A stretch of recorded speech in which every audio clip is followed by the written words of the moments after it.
মুসলমান বাবাজি, আল্লামা জাকারিয়া রহমতুল্লাহি আলাইহি তিনি তার কিতাবের ভিতরে বলেছেন কিভাবে আমল করলে কবরের খবরটা পর্যন্ত নেওয়া যায়, কিভাবে আমল করলে ওই কবরের আযাব থেকে মুক্তি পাওয়া যায়। আল্লামা জাকারিয়া রহমতুল্লাহি আলাইহি তিনি তার কিতাবের ভিতরে বলেন, একজন মহিলা মানুষ, তার একটা যুবতী মেয়ে ছিল। এই মেয়েটা মায়ের আগে দুনিয়া থেকে বিদায় নিল। এ বন্ধু, পৃথিবীতে বাংলাদেশের মধ্যে এমন কোন নজিরের অভাব নাই। দেখবেন বাবা ওই খাটের মধ্যে অসুস্থ হয়ে পড়ে আছে, মা খাটের মধ্যে অসুস্থ হয়ে পড়ে আছে, মায়ের কাছে মালাকুল মউত যায় নাই, বাবার কাছে মালাকুল মউত যায় নাই। দেখবেন ওই সুস্থ সন্তান ছিল, সন্তানটার কাছে মালাকুল মউতকে দুনিয়া থেকে বিদায় হয়েছে। কথা বলেন ঠিক কিনা? এমন নজির অনেক আছে বন্ধু। কি করে ভাবো তুমি অনেক দিন বাঁচবা, তুমি মুরব্বী হয়ে যাবা, তুমি বুড়া হবা, বৃদ্ধ হবা, হাতের মধ্যে লাঠি আসবে, দাড়ি পাকবে। না রে মুসলমান, না। আল্লাহ তাআলা যখন হুকুম করে দিবেন, আল্লাহর হুকুম যখন মালাকুল মউতের কাছে যাবে গো, ওই দিনে তোমার দুনিয়া থেকে বিদায় হওয়ার সময় আসবে। কথা বলেন ঠিক কিনা? মুসলমান বাবাজি, আল্লামা জাকারিয়া রহমতুল্লাহি আলাইহি বলতেছেন, এই মহিলাটা তার মেয়েটা যখন দুনিয়া থেকে বিদায় নিয়েছে, মেয়ে যখন মারা গেছে, মেয়ে মারা যাওয়ার পরে কবরস্থানে নিয়ে যাওয়ার পরে এই মেয়েটাকে দাফন করা হলো। একদিন, 2 দিন, 3 দিন পর্যন্ত চলে গেছে। এ বাজান, মহিলাটা পাগলের মতো হইয়া গেছে। কেন মহিলা পাগলের মতো হইছি? এই মহিলা তার সন্তানকে ছাড়া একদিন পর্যন্ত কোনোদিন বাইরে থাকে নাই, তার মেয়েকে বাড়িতে রেখে তার নানার বাড়িতে যেয়ে থাকে নাই, মেয়েকে অন্য জায়গায় পাঠাইয়া একা একা বাড়িতে থাকে নাই, মেয়েকে ছাড়া কখনো একাই একাই খানাও খায় নাই। বাবাজি, এই মেয়েটা যখন দুনিয়া থেকে বিদায় নিছে, মহিলা মানুষ পাগলের মতো হইয়া গেছে। মনে করেন এরকম একটা মসজিদের ইমাম সাহেব বর্মটুকপুর কেন্দ্রীয় জামে মসজিদের ইমামের কাছে আসছে, এসে ডাক দিয়ে বলেন, হুজুর, আমার মেয়েটা দুনিয়া থেকে বিদায় নেওয়ার হলো 3 দিন। ও হুজুর, আমি আমার মেয়েকে ছাড়া একা একা কোনোদিন বাড়িতে থাকি নাই, আমি আমার মেয়েকে ছাড়া কোনোদিন খানা খাই নাই, এই সন্তানটা দুনিয়ায় না। আপনি এমন কোন আমলের কথা বলে দেন যেই আমলটা করলে আমি আমার মেয়ের কবরের খবর জানতে পারবো, যেই আমলটা করার কারণে আমি আমার মেয়েকে দেখতে পাবো। ওই হুজুর ডাক দেয়া বলতেছেন, মা গো মা, আমরা কোরআন পড়ে দেখেছি,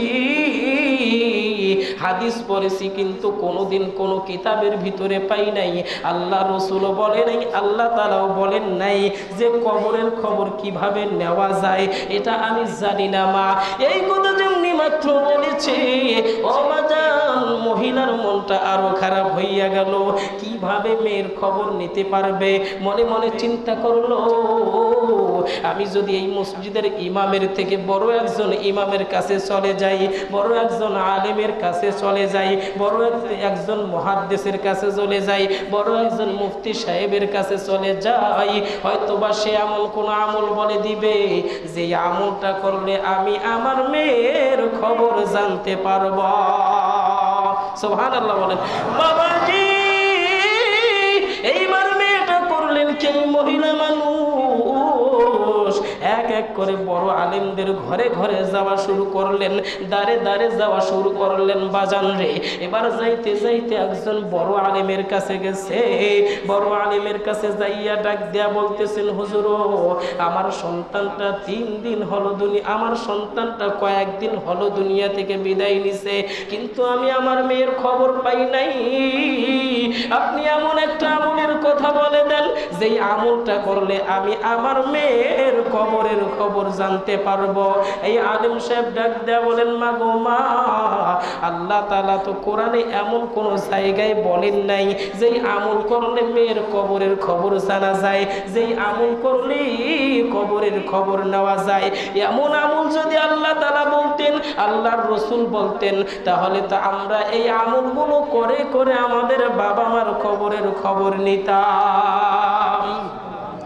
এই মহিলা ডাক দেয়া বলতেছেন, বাবা তারপরেও বলেন কোন একটা আমল, যে আমল করলে আমি মেয়ের কবরের খবর জানতে পারবো। মহিলা নাসরবান্দি কোন অবস্থায় ছাড় দিবে না। মহিলা পাগলের মতো হইয়া গেছে। পাগল পারা মহিলা যখন নাসরবান্দি হইয়া গেছে, আলেমের হাত ধরে পায়ে পড়ে। আলেম সাহেব ডাক দেয়া বলতেছেন, মা গো মা, আমি এমন কোন আমল কিন্তু জানি না, তবে আমি একটা লোকের কথা বলতে পারি, যেই লোকটার কাছে গেলে, যেই মানুষটার কাছে গেলে হয়তোবা সে তোমাকে এমন একটা আমলের কথা বলতে পারে, যেই আমলটার দ্বারাই তুমি কবরের খবর জানতে পারবা। মহিলা আক্রোশ সেই ডাক দেয়া বলতেছেন, হুজুর বলে দেন কার কাছে যাব।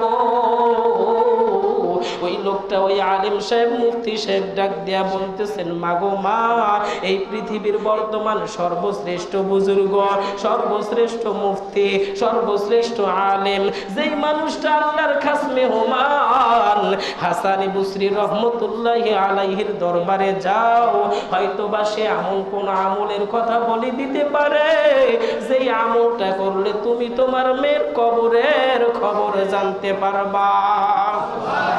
বাবাজি, এইবার মহিলা আস্তে আস্তে হাঁটি হাঁটি পা পা করে এইবার চলে গেলেন হাসান বসরি রহমতুল্লাহি আলাইহির দরবারে। দেখা সাক্ষাৎ হওয়ার পর কান্নাকাটি মাখা মুখ নিয়ে ডাক দেয়া বলতেছেন, হুজুর আমার মেয়েটা দীর্ঘ 15 দিন হলো দুনিয়া থেকে বিদায় নিয়েছে। ও হুজুর, আমি আমার মেয়েকে ছাড়া থাকতে পারি না, মেয়েকে ছাড়া আমি একটু ঘুমাইতেও পারি না, কিন্তু 15 দিন হয়ে গেল আমার মেয়ে দুনিয়ায় নাই। মালাকুল মউতের ডাকে, আল্লাহ তাআলার ডাকে সারা দেওয়ার পরে ওই কবরস্থানে শায়িত আছে, কিন্তু আমি তো জানতে পারি না আমার মেয়েটা ওই কবরের মধ্যে কোন হালতে আছে।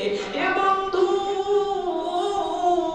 এইবার মহিলা ডাক দেয়া বলতেছেন, হুজুর এমন একটা আমলের কথা আমায় জানাই দেন, যে আমলটা করলে আমি আমার মেয়ের কবরের খবরটা জানতে পারি। ওই হাসান বসরি রহমতুল্লাহি আলাইহি তিনি ঘোষণা করে দিলেন, মা গো মা, আমরা কোরআন পড়েছি, হাদিস পড়েছি, কিন্তু আমার জিন্দেগিতে আমি কোনোদিন শুনি নাই, আমি কোনোদিন জানি না ওই কবরের অবস্থাটা কেমন, আমিও বলতে পারি না।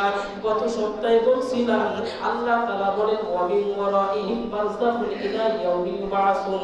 কেন কবরটা এমন একটা জগৎ, ভয়াবহ জগৎ, এটা অদৃশ্য জগৎ। এই জগতের খবর কোন পৃথিবীর মানুষের নেওয়া সম্ভব নয়। কথা বলেন ঠিক কিনা?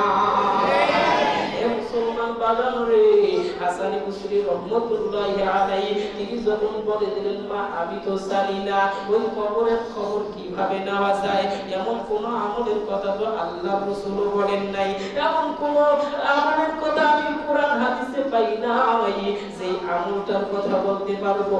এরপরে নাসরবান্দি কোনোভাবেই ছাড়বে না, হাতে ধরে পায়ে পড়ে, বাজান রে,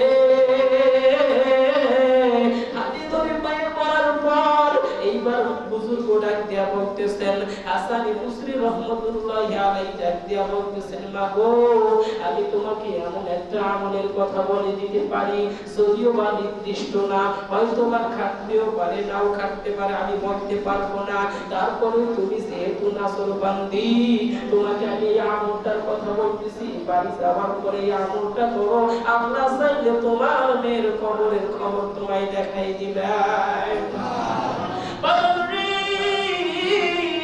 আমার বন্ধুগণ, গভীর মনোযোগ দিয়ে শুনবেন কথাগুলো।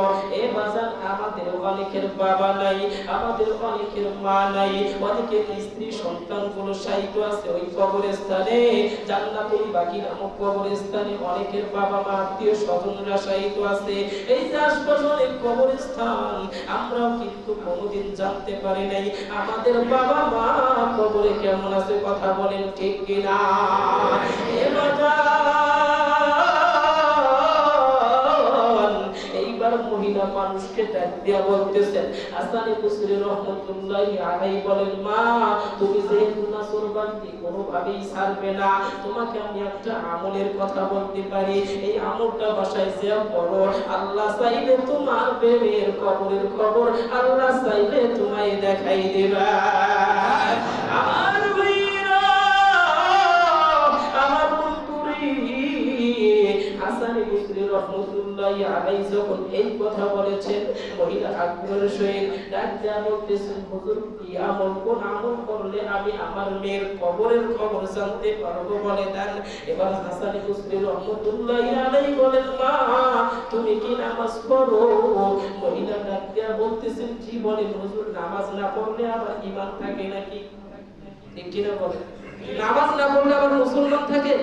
হ্যাঁ, আমাদের মধ্যে তো অনেক মানুষ আছে ভাই, গ্রামে দেখি এরকম মানুষের অভাব নাই। নামাজ 5 ওয়াক্ত একত্রেও পড়ে না, যদি ঝগড়া লাগছে তুই নামাজ পড়লে, বেনামাজি আর নামাজি ঝগড়া লাগছে, নামাজি কি বেনামাজি বলতেছে, তুই নামাজ পড়লে কি হবে, তোর তো না ঈমান ঠিক নেই। আমি নামাজ না পড়লে মাশাআল্লাহ 100%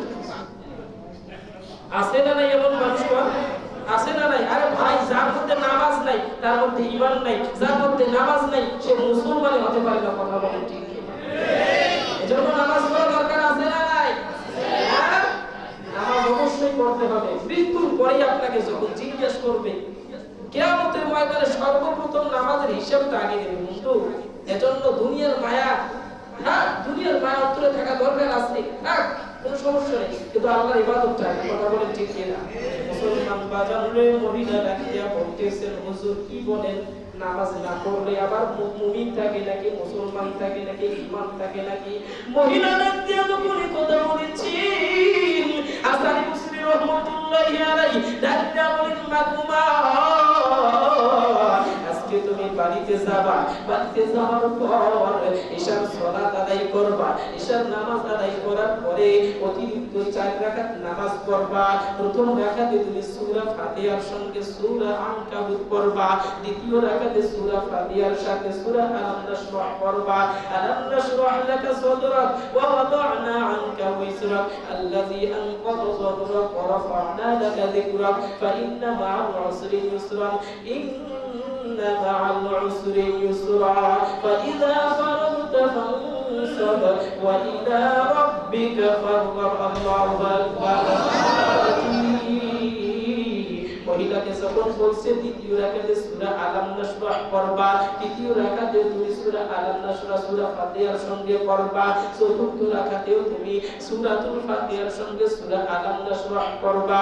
এই 4 রাকাত পড়ার পর তুমি একটু আল্লাহর কাছে মোনাজারি করে আল্লাহর কাছে চাইবা।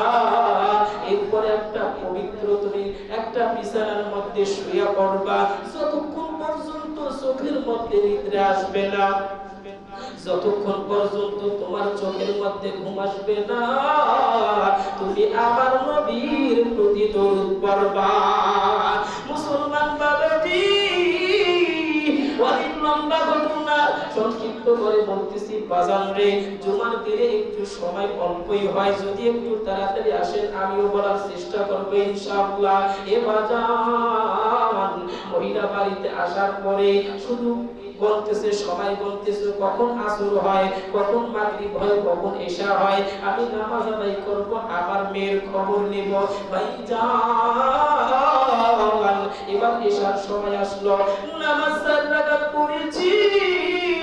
4 রাকাত নামাজ আদায় করার পর আল্লাহর কাছে দোয়া করেছে, করার পর বিছানার মধ্যে শুইছে, নবীর প্রতি দরুদ পড়তে পড়তে ঘুমাইছে।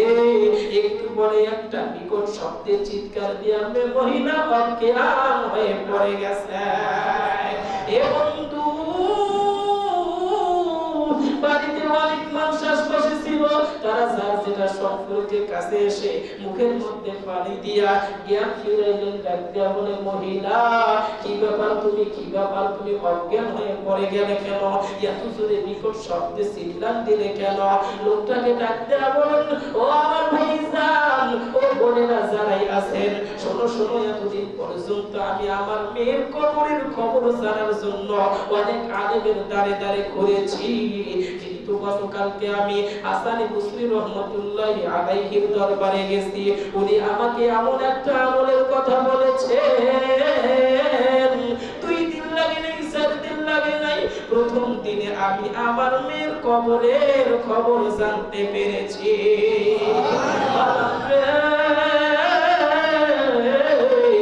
এইবার লোকগুলো ডাক দিয়া বলতেছেন, বোন, তুমি যেহেতু তোমার মেয়ের কবরের খবর জানতে পেরেছো, তাহলে তোমার সমস্যা কি? এত জোরে বিকট শব্দে চিল্লান দিছো কেন? এবার ওই মহিলা ডাক দিয়া বলেন, ভাইজান, এতদিন পর্যন্ত আমি আমার মেয়ের কবরের খবর জানার জন্য আগ্রহ ছিল। এতদিন পর্যন্ত আমি আমার এতদিন পর্যন্ত আমি আমার মেয়ের কবরের খবর জানার জন্য আগ্রহ ছিল, কিন্তু আমি আজকে আমার মেয়েকে দেখার পর আমার মাথার অবস্থায় খারাপ হইয়া গেছে।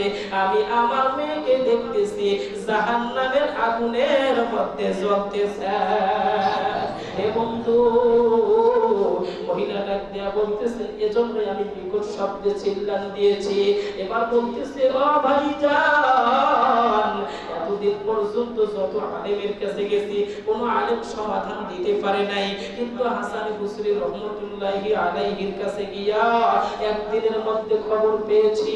আমার মন কয়, যদি আমি হাসানী বসরি রহমতুল্লাহি আলাইহির কাছে আবার যাই, ইনি এমন একটা আমলের কথা বলে দিবে যে আমলটা করলে আমার আল্লাহ আমার মেয়ের কবরের আযাব মুক্তি করে দিবা। সকালবেলা দেরি না করে হাসানী বসরি রহমতুল্লাহি আলাইহির কাছে গেছে। যাইয়া হাসানী বসরি রহমতুল্লাহি আলাইহির সামনে কান্না করতেছে। হাসানী বসরি রহমতুল্লাহি আলাইহি তিনি ডাক দিয়া বলতেছেন, মা, কি ব্যাপার, তুমি আজকে এসেছো কেন? তুমি কি তোমার মেয়েকে দেখতে পাও নাই? ডাক দিয়া বলেন, হুজুর, এমন আমলের কথা বলেছেন, একদিন আমল করেছি, আমি আমার মেয়ের কবরের খবর জেনেছি, কিন্তু জানার পর আর শান্তি নাই হুজুর, আর মনে শান্তি পাই না, তৃপ্তি পাই না। বলে, কেন কেন? বলে, আমার মেয়েটাকে জাহান্নামের আগুনে জ্বলা দেখেছি। ও হুজুর, এমন একটা আমলের কথা বলে দেন যে আমলটা করলে আমি আমার মেয়ের কবরের আযাবটা মাফ হয়ে যাবে, আল্লাহ তাআলা মাফ করে দিবেন। হুজুর ডাক দিয়ে বলেন, ও মা, শুনো শুনো, আমরা এতদিন পর্যন্ত কোরআন পড়েছি, হাদিস পড়েছি, কিন্তু কোন জায়গায় দেখি নাই যে আমল করলে কবরের খবর পাওয়া যায়। কিন্তু কোরআন হাদিসে হাজার হাজার প্রমাণ আছে যে আমলটা করলে কবরের আযাব অবশ্যই আল্লাহ মাফ করে দিবেন। আমার ভাইয়েরা মহিলাকে ডাক দিয়া বলতেছেন, মা, আজকে বাসায় যাওয়ার পরে তোমার যা ধন সম্পদ আছে, টাকা পয়সা আছে, এই টাকা পয়সাগুলো আল্লাহর রাহে তুমি দান করে দাও, গরিব মানুষের কাছে দান করে দাও, মসজিদ মাদ্রাসায় দান করে দাও, অসহায় মানুষের সাহায্য করো, রাস্তাঘাটে সমস্যা থাকলে সেগুলো ঠিক করে দাও। তাহলে আল্লাহ চাইলে এই দানের বরকতে আল্লাহ তাআলা তোমার মেয়ের কবরের আযাব মাফ করে দিবেন। মহিলা সঙ্গে সঙ্গে বাড়িতে আসার পর যা কিছু আছে সব দান করে দিয়েছেন। হঠাৎ করে রাত্রিবেলা এই হাসানী বসরি রহমতুল্লাহি আলাইহি এই আলেম মানুষ স্বপ্নের ভিতরে দেখতেছেন তিনি জান্নাতের রাস্তা দিয়ে হাঁটা শুরু করে দিয়েছেন। রাস্তায় যাইতে যাইতে বিশাল একটা কুরসি দেখতে পাইলেন, চেয়ার দেখতে পাইলেন, যেমন তেমন চেয়ার নয়, বিরাট বড় একটা চেয়ার, স্বর্ণ দিয়া কাটা চেয়ার, এবং এত সুন্দর দেখতে। আবার ওই চেয়ারের মধ্যে একটা সুন্দরী রমণী বসে আছে। হাসানী বসরি রহমতুল্লাহি আলাইহি একবার নজর করে তাকায়, দেখার সঙ্গে সঙ্গে চোখ তাড়াতাড়ি নামাইলেন। তিনি মনে করলেন দুনিয়ায় মনে হয় ঘুরতেছি, মেয়েদের দিকে তো তাকানো যাবে না, একবার দেখার জায়েজ আছে, সঙ্গে সঙ্গে চোখের পলক নামাইতে হবে। কিন্তু বর্তমান যুবক ভাইয়েরা সুন্দরী মেয়ে দেখলে এমন তাকায়, হুজুর জুমার দিনে বলছে একবার দেখা যায় এমন তাকাইছে শহীদ হয়ে যাইবে, তারপরে চোখের বড় ফেলায় না।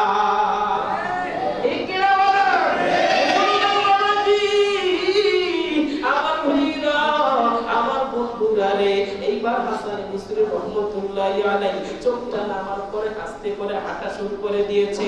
এই সুন্দরী রমণী ডাক দিয়ে বলেন, হুজুর আপনি কোথায় যান, আমার দিকে তাকান। হুজুর ডাক দিয়ে বলেন, মহিলা মানুষ, এটা না মহিলা নারী পুরুষের দিকে তাকানো যাবে না, এটা দেখা জায়েজ নয়। বলে হুজুর আপনি আমার দিকে তাকান, কোনো সমস্যা নাই, আপনি কি আমাকে চিনেছেন? হাসান বসরি রহমতুল্লাহি আলাইহি বলেন, তোমাকে তো আমি কোনোদিন দেখি নাই, তুমি আমার আত্মীয় স্বজনদের ভিতরে পড়ো না, পাড়া প্রতিবেশীদের মধ্যে পড়ো না, তাহলে তোমাকে চেনার প্রশ্নই আসে না। ওই মহিলা সুন্দরী রমণী ডাক দিয়া বলতেছেন, হুজুর আমি হইলাম সেই নারী, 2 দিন আগে আমার বিষয় নিয়ে আমার মা আপনার কাছে এসেছিলেন যে তার মেয়ে জাহান্নামের মধ্যে আছে, আর আমি হলাম সেই অভাগিনী মায়ের সন্তান, আমি হইলাম সেই নারী, আল্লাহ তাআলা আমাকে আজকে এই মর্যাদায় রেখেছেন। ওই হাসান বসরি রহমতুল্লাহি আলাইহি ডাক দিয়া বলতেছেন, তুমি মিথ্যাবাদী না, তোমার মা মিথ্যাবাদী? বলে কেন? আমিও মিথ্যাবাদী না, আমার মাও মিথ্যাবাদী না। বললো তোমার মা বলছে তুমি জাহান্নামে, কিন্তু আমি তো তোমাকে দেখি জান্নাতে উঁচু মর্যাদায় আছো, তাহলে তোমরা তো অবশ্যই মিথ্যাবাদী। ওই মেয়েটা ডাক দিয়া বলেন, হুজুর গতকালকে আমার মা এসে যখন আপনাকে বলেছে আমার মেয়ে জাহান্নামের আগুনের মধ্যে জ্বলতেছে, আপনি বলেছেন আল্লাহর রাহে কিছু দান সদকা করে দিতে। আমার মা বাড়ি আসার পর তার যত ধন সম্পদ ছিল সমস্ত ধন সম্পদগুলো আমার আল্লাহর রাহে দান করে দিয়েছেন। আল্লাহ তাআলা প্রথম কারণ আমাকে সেই কারণে মাফ করে দিয়েছে, আর দ্বিতীয় নাম্বার কারণ হলো আমাদের ওই কবরস্থানের মধ্যে অনেক নারী আমার মতো জাহান্নামে পড়তেছিল, অনেক পুরুষ জাহান্নামের আগুনে পড়তেছিল। একজন আলেম, একজন বুজুর্গ এই রাস্তা দিয়ে যাওয়ার পথে আমাদের মতো ইতিম মানুষগুলো, মৃত মানুষের দিকে তাকাইয়া কবরস্থানের পাশে দাঁড়াইয়া 11 বার দরুদ পড়েছে। এই দরুদের বরকতে আবার আল্লাহ আমাদের কবরের আযাব মাফ করে দিয়ে এরকম সুন্দর সুমর্যাদার চেয়ার দান করেছে।